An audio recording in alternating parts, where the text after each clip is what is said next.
For more on the U.S. elections, I'm joined by Rodney Loeppky. He's an associate professor of political science at York University in Toronto. Thanks so much for joining us. It's interesting, in years past, you have the establishment candidates. Generally, that's the candidate is an establishment candidate. This time, it seems like they're more extreme candidates. Bernie Sanders really staking it out to the left, Donald Trump to the right. And they appear to be doing well. Why is that, do you think? Well, I mean, there are at least a couple explanations. One is the well-circulated explanation. People like Donald Trump are very good and in their particular skills of playing on what gets called a politics of fear. And he's played that out in the media very effectively and indeed quite cheaply. But I think that there's probably a deeper explanation, and that is that in the wake of 2008 and in a country of steepening inequality, there's a good deal of dissatisfaction, that goes beyond just voter dissatisfaction. There's a desire for some kind of political action. And when voters see, or prospective voters see, someone like Trump engaging in that kind of equal opportunity discrimination, a pox on everybody's houses, they feel like there's action being done. And the same might be true on the left side of the spectrum with Bernie Sanders. And so that's a kind of aspirational sense of voter participation that's very unique to the United States.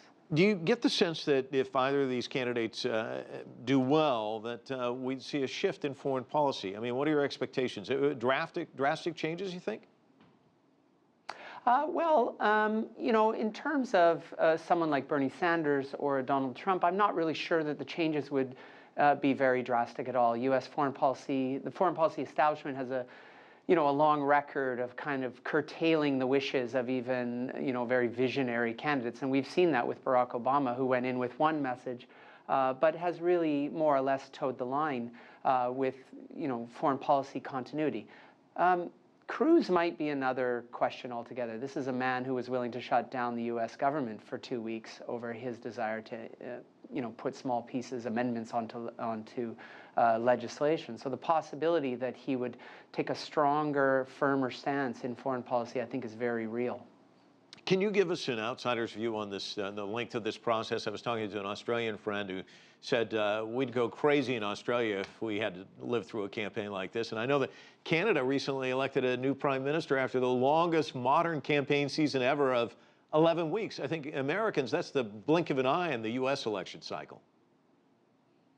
Yeah, I think on one level, this is a kind of shocking process for those who are outside the U.S. political culture. But at the same time, it's incredibly intriguing that you have this very long, open, highly displayed political process in which the voters have a chance to assess and reassess, both through the primary process and then into the electoral campaign. And what's, especially interesting about it is, the game can change. I think in most voting systems, as you said, they're 30 to 60 days. And we know who the prime candidates are going to be as they go in, and they're the same, as we move to the actual election day. In the U.S., just don't forget, 6 months ago, Clinton was seen as lock, stock, and barrel for the Democratic Party, and it seemed that Jeb Bush was on his way to the party nomination. The outcome is often counterintuitive. And so, on one level, people may find it odd that somebody like Trump or Cruz has risen through the ranks, but at the same time, it's very intriguing for people on the outside. Speaking of odd, you're looking at 2 states, Iowa and then New Hampshire is next, which are not really reflective of the United States at all. I think the white population in Iowa and New Hampshire is somewhere around 90 or above percent.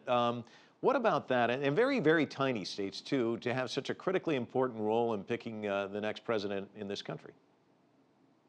Well, and I think it's always true in politics that, tactics matter.